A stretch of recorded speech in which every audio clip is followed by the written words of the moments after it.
Ini adalah klaim tentang kematian dan kebangkitannya. Dan yang lain dia cuma ucap satu-satu kali. Dia lebih tua dari dunia satu kali. Dia sudah ada sebelum Abraham satu kali. Dia berkuasa mengampuni dosa satu kali. Semua klaim itu satu kali. Tapi khusus klaim kematian dan kebangkitannya bukan satu kali, ulang-ulang.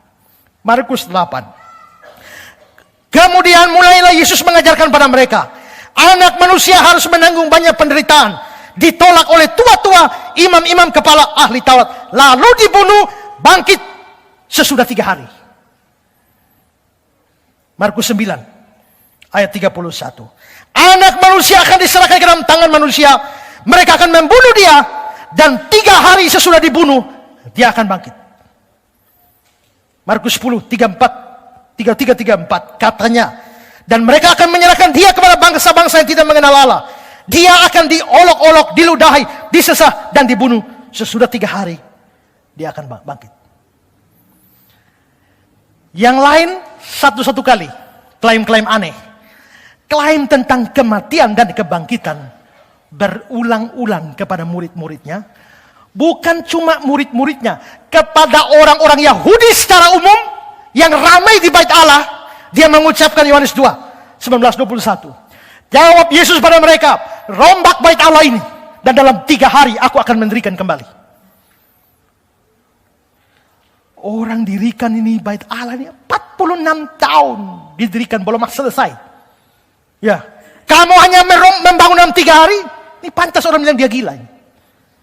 Tapi Yesus tidak bicara harfiah. Tetapi yang dimaksudkannya dengan bait Allah ialah tubuhnya sendiri. Rombak bait Allah ini artinya bunuhlah aku. 3 hari aku akan bangkitkan kembali, bangun kembali. 3 hari aku akan bangkit. Dan saudara-saudara, berita bahwa dia akan bangkit bukan cuma di kalangan dia sendiri, sampai para musuh semua tahu. Matius 27, 62-63. Datanglah imam-imam kepala orang Farisi bersama-sama menghadap Pilatus. Dan mereka berkata, Tuan, kami ingat bahwa si penyesat itu sewaktu hidupnya berkata, sesudah 3 hari aku akan bangkit. Berarti musuh-musuh tahu. Nah, saudara, ini seperti saya katakan tadi, ini klaim yang sangat berani. Sudah ada klaim-klaim yang begitu berani. Tapi klaim tentang kematian plus kebangkitannya, ini klaim yang sangat berani. Mengapa? Perhatikan komentar dari Wilbur Smith. Bahwa Yesus mengatakan dia akan pergi ke Yerusalem untuk menemui ajal, bukan sesuatu yang luar biasa. Kalau hanya mati bukan sesuatu yang luar biasa. Tapi ketika dia mengatakan dia sendiri akan bangkit kembali dari antara orang mati pada hari ketiga setelah disalibkan, dia mengatakan sesuatu yang hanya mungkin dikatakan oleh seorang tolol bila dia masih bisa mengharapkan kesetiaan para muridnya. Kecuali dia benar-benar yakin bahwa dia akan bangkit. Tidak ada seorang pendiri agama pun yang kita kenal yang berani mengatakan hal seperti ini. Tidak ada. Saudara, maksudnya Wilbur Smith ini adalah, kalau masih mengharapkan kepercayaan pendukungnya, jangan ngomong begitu kalau tidak bisa bangkit. Kalau saya mengatakan pada saudara, bunuh saya hari ini, ya, nanti hari Rabu saya bangkit. Saya mempertaruhkan seluruh pengikut ini. Karena sampai tidak terjadi, artinya semua hilang. Kecuali saya betul-betul yakin itu akan terjadi. Wilbur Smith melanjutkan, kalau saya atau Anda mengatakan pada sekelompok teman bahwa kita akan mati, baik karena kekerasan atau secara alamiah pada suatu saat tertentu, tapi bahwa pada hari ketiga setelah kematian kita akan hidup kembali. Kalau kita omong seperti yang Yesus bilang, pasti kita akan dibawa dengan diam-diam oleh teman-teman kita ke rumah sakit jiwa, sampai pikiran kita sehat dan normal kembali. Dan ini adalah benar karena hanya orang tolol yang mengoceh ke sana kemari bahwa dia akan hidup lagi 3 hari setelah mati. Itu hanya diungkapkan oleh orang tolol kecuali kalau dia tahu bahwa hal itu pasti akan terjadi.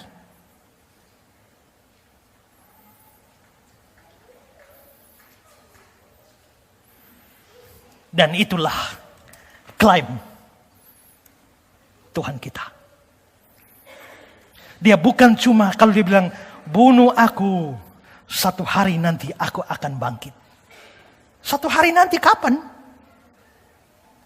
Mungkin untuk melindungi, tapi dia betul-betul pastikan harinya. 3 hari akan bangkit. Kalau tidak yakin, pasti orang gila, orang bodoh. Dan pikirkan jikalau dia tidak jadi bangkit, semua pasti akan menuduh dia pendusta, penipu, penyesat, nabi palsu, guru palsu, mesias palsu, iblis penipu dari neraka. Dia hanya mengeluarkan klaim-klaim aneh untuk mencari popularitas diri sendiri. Mencari sensasi murahan dengan klaim-klaimnya itu. Dan jikalau ini terjadi, tidak ada alasan bagi kita untuk mempercayai semua klaim yang dia omong itu. Criswell bilang begini, semua janji-janji yang luar biasa dari Tuhan, semua hal yang dia sampaikan sendiri, siapakah dia, apa yang akan terjadi, apa yang dapat dia lakukan, semua hal itu, Anda tidak dapat mempercayai seorang yang salah dalam keyakinan terbesar dari hidupnya. Dia berkata dia akan bangkit kembali, tapi andai kata dia salah dalam hal itu, dia dapat salah dalam segala sesuatu yang disampaikannya. Kalau dia bilang dia bangkit, dia bisa salah di situ. Kalau dalam hal yang terbesar ini dia salah, kita akan berpikir, mungkin waktu dia bilang ini salah, dia bilang ini salah, dia bilang ini salah. Berarti kalau dia tidak bangkit, terbuka kemungkinan untuk meragukan segala sesuatu yang dia katakan. Maka kalau Kristus tidak bangkit, ragukanlah bahwa dia adalah anak Allah dan Allah. Ragukanlah bahwa dia diutus oleh Allah untuk menyelamatkan kita. Ragukanlah bahwa dia punya kuasa mengampuni dosa. Ragukanlah bahwa darahnya sanggup sucikan kita. Ragukanlah kemampuannya menolong kita. Ragukan janjinya untuk memberkati kita. Ragukan janjinya untuk memelihara kita. Ragukan janjinya menyertai kita. Ragukanlah semua yang dia katakan. Kalau sampai dia tidak bangkit, itu berarti hancurlah reputasi Kristus. Dan kalau seluruh reputasi Kristus hancur, apa yang tersisa? Kristen adalah pengikut Kristus. Karena Kristus berasal dari Nazaret, maka kita mengikuti orang dari Nazaret itu. Maka disebut juga Nasrani. Kristen itu pengikut Kristus. Dan kalau semua klaim Kristus tidak bisa dipercaya, apa yang tersisa dari kekristenan? Tidak ada. Itu berarti bahwa kebangkitan Kristus menentukan berdirinya agama Kristen. Kalau Kristus tidak dibangkitkan, maka hancur leburlah Kristen. Michael Green berkata, tanpa iman terhadap kebangkitan, agama Kristen tidak ada sama sekali. Gereja Kristen tidak pernah berdiri. Gerakan Yesus akan segera layu seperti benang basah ketika ia dihukum mati. Jatuh bangunnya agama Kristen bergantung pada kebenaran kebangkitan. Theodor Harnack, bagiku jatuh bangunnya agama Kristen bergantung pada kebangkitan. Leiden, iman terhadap kebangkitan adalah tonggak utama dari iman Kristiani. Dan bila ia dihilangkan, semua akan hancur berantakan. Itu kalau Kristus tidak bangkit. Tapi puji Tuhan, haleluya. Bukan itu yang terjadi. Faktanya, dia sudah bangkit. Kalau faktanya dia sudah bangkit, berarti nubuatan kitab suci tergenapi dengan sempurna. Itu berarti klaim-klaim Kristus menjadi kenyataan. Dan itulah sebabnya kekristenan berdiri dengan kokoh lebih dari 2000 tahun ini. Benar kata Paulus tentang kitab suci, segala tulisan diilhamkan Allah. All scripture inspired by God. Theopneustos bahasa Yunaninya. Dinafaskan oleh Allah. Seluruh kitab suci dinafaskan oleh Allah. Allah dengan nafasnya yang membuat para penulis kitab suci menulis. Benar kata Petrus. 1 Petrus 1:10-11. Keselamatan itulah yang diselidiki dan diteliti oleh nabi-nabi yang telah bernubuat tentang kasih karunia yang diuntukkan bagimu. Dan mereka meneliti saat yang mana, yang bagaimana yang dimaksudkan roh Kristus yang ada di dalam mereka, yaitu roh yang sebelumnya memberi kesaksian tentang penderitaan yang akan menimpa Kristus, tentang segala kemuliaan yang menyusul sesudah itu. Itu berarti semua tentang penderitaan Kristus dan kemuliaan sesudah itu yang dibicarakan oleh nabi-nabi, itu roh yang memberi kesaksian. Dan dalam surat 2 Petrus mengatakan, sebab tidak pernah nubuat dihasilkan oleh kehendak manusia, tapi oleh dorongan Roh Kudus orang berbicara atas nama Allah. Berarti kitab suci layak dipercaya. Karena itu nafas Allah, ada roh yang bekerja di balik itu, ada Allah yang bekerja di balik kitab suci. Dan karenanya kitab suci layak dipercaya sebagai firman Allah. Dan karena Kristus bangkit, semua klaimnya bisa dipercaya. Logikanya seperti ini. Jikalau Kristus bisa dipercaya dalam klaim yang paling besar, jikalau Kristus bisa dipercaya di dalam kata-katanya yang paling sukar, kebangkitan, otomatis yang lebih rendah dari kebangkitan itu layak dipercaya. Wilbur Smith, kalau Tuhan kita pernah mengatakan berulang kali dengan tegas dan mendetail bahwa setelah pergi ke Yerusalem dia akan dibunuh, tapi pada hari yang ketiga dia akan bangkit dari kubur, dan pernyataan itu terjadi, maka menurut pendapatku segala hal lainnya yang pernah Tuhan katakan juga benar. Dan di sini hebatnya